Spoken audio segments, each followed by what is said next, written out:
Bonjour Raphaël Antoven. Bonjour Pierre de Villeneuve, bonjour à tous. Deuxième jour de l'année, alors quel avenir nous attend? C'est du passé que vous avez choisi de nous parler, plus exactement du passé simple, qui disparaît lentement de la langue française et qui n'existe quasiment plus déjà qu'aux troisième personne du singulier et du pluriel. Oui, à l'oral il est mourant tant et si vite qu'on pourra bientôt dire qu'il fut. On lui préfère le passé composé. Eh ben oui, on lui préfère le passé composé, figurez-vous, qui ne se déplace pourtant jamais sans son auxiliaire et dont le nom lui-même, composé, amalgame quand on l'écoute la posture et la connerie. On ne dit plus « je fis », mais on vocifère « j'ai fait ». On ne dit plus « mangeas-tu », mais « as-tu mangé ». Prenez par exemple le plus beau début de la littérature française, les 3 premières phrases de l'avant-dernier chapitre de l'éducation sentimentale de Flaubert. Ça donne ça. Il voyagea.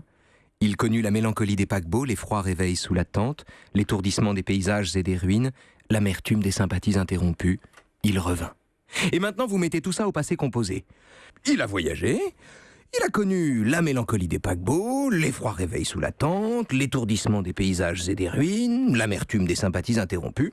Il est revenu. Vous n'avez pas mis le même ton, là. Vous n'avez pas été très enjoué. En un temps, vous avez fait disparaître l'éternité, c'est-à-dire le délice des voyages, le hasard des rencontres, le ciel étoilé au-dessus de nos têtes et les cigarettes sur le pont d'un bateau.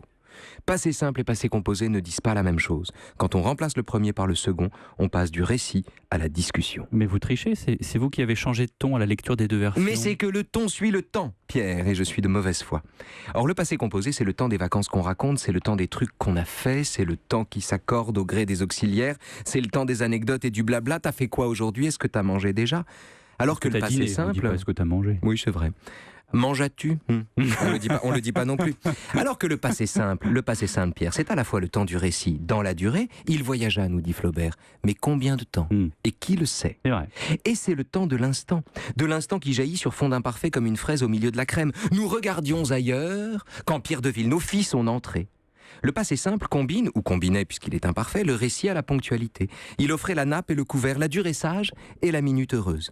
Et en disparaissant d'abord des discussions et ensuite inévitablement des romans eux-mêmes, il estompe avec lui une manière subtile de dire beaucoup de choses en peu de mots, de laisser filer beaucoup d'années tout en les ramassant et d'extraire comme l'ail de sa gousse la quantité d'éternité dont chaque instant est riche. Et le fin mot de l'info? À l'ère du présent perpétuel, le passé simple n'a aucun avenir. Relisons les textes. Merci Raphaël Antoven. À demain.